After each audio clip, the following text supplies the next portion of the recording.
The Major League Baseball playoffs are rigged, and I'll tell you why. Take a look at the current standings, and one thing should immediately catch your eye. Playoff seeding right now is broken. It's been broken for a while, and I'm not just saying that as a salty Yankees fan who knows we'd have an actual playoff shot if we were in 4 of the other 5 divisions in MLB. But as an American League fan, I'll be using the current AL playoff seeding as a means to express my frustrations and demonstrate my proposed solutions. The Twins are the 3 seed in the American League, and while they won't get a first round bye, they'll face the 6th seed in the wild card round this week. Because they won their division, they're the higher seed, which grants them home field advantage over a team that just barely cracked the playoffs despite having a better record than the Twins. Even though the Twins aren't really a serious contender, they still get a higher seed than 3 other better playoff teams, including the Rays, who will finish with the 2nd best record in the American League. Tampa really gets ripped off here. As the top wild card, they have to face the 2nd best non-bye team in round 1.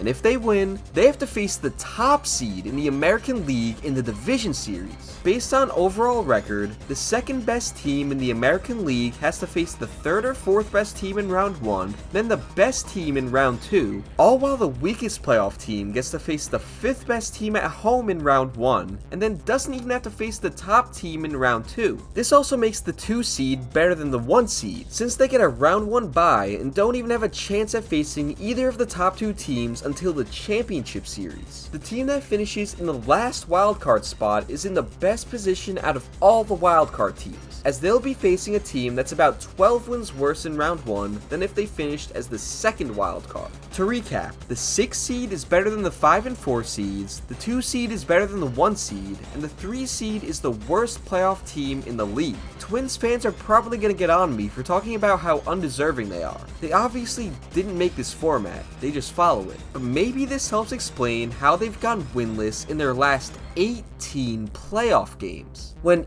any team goes on an 18 game losing streak, it's a story. But these are Twins teams that have made the playoffs, almost always by winning their division, but just can't compete with the top teams from the East or the West. There's an underlying problem with divisional parity. Since baseball's leagues switched to 3 divisions in 1994, the AL Central has had just 5 wildcard teams, which after this year will be less than half of any other division. In contrast, the AL East has earned 26 of the 40 possible wildcard spots. The Central has also only won 2 championships since 1994. The fewest of any division. This year, there's a chance that every AL East team will finish above 500, while it looks like only 1 AL Central team will do so. I can't lie, as an AL East fan, it's frustrating to see a mediocre Twins club get such a desirable playoff position under the current format. From 1998 to 2011, the format I grew up with, there was just 1 wildcard spot, and the wildcard team could not face off against their division rival in the first round, regardless of the seeding. There were multiple years where the wildcard winner had the 2nd most wins in the league. When that happened, they never had to face the top team in round 1, which just made sense to me. In 2012, MLB added the wildcard game, which gave a massive disadvantage to playing in a great division. Baseball is not a sport designed for a 1-game playoff. The league wanted to add the thrill of a 1-game tiebreaker to every season, so they forced the top 2 wildcard seeds to take part of this dice roll.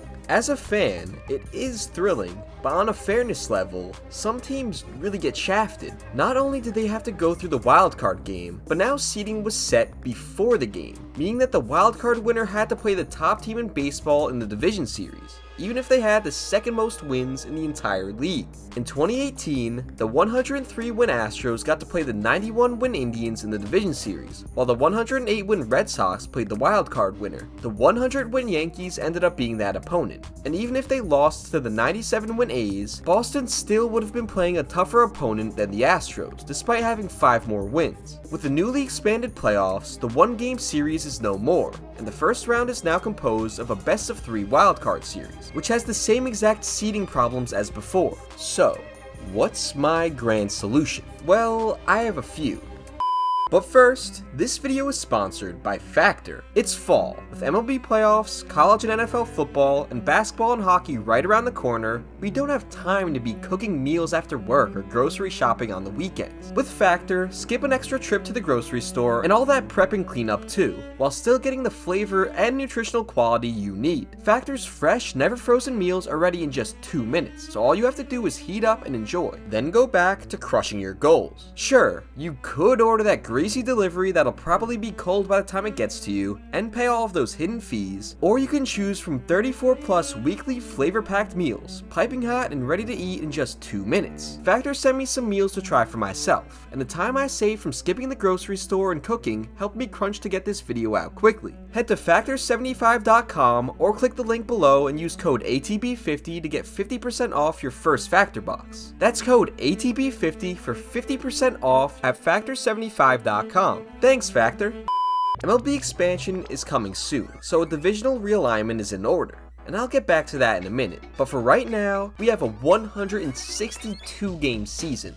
Why not use it? I think the third division winner should be seeded based on their record, not because they finished atop the league's division. They'll still get a spot in the playoffs, even if finishing with a worse record than the fourth wildcard contender. But that's where I want the advantage of winning a weak division to end. For example, the Twins this year would be the 6th seed in the American League, not the 3 seed, and they would have to play a series in Tampa. This would also mean that the Rays and Orioles couldn't play each other in the division series, since they'd be on opposite sides of the bracket. To anyone complaining that the third division winner deserves home field advantage during the wildcard round, I say, win more games, get good, skill issue. The Twins should have to earn home field. These last 3 weeks of games don't matter beyond Minnesota coasting to their division, which also gives them the freedom to rest as many players as they want, a luxury not granted to any team in a real division. And again, teams play 162 games every single year. Why not make them count for something? But this is just a band-aid to patch up an issue with playoff seeding. What we really need in the long run are more competitive divisions. I would bet every last subscriber that I have that over 90% of you aren't subscribed. Please click the big red button right now. Thanks.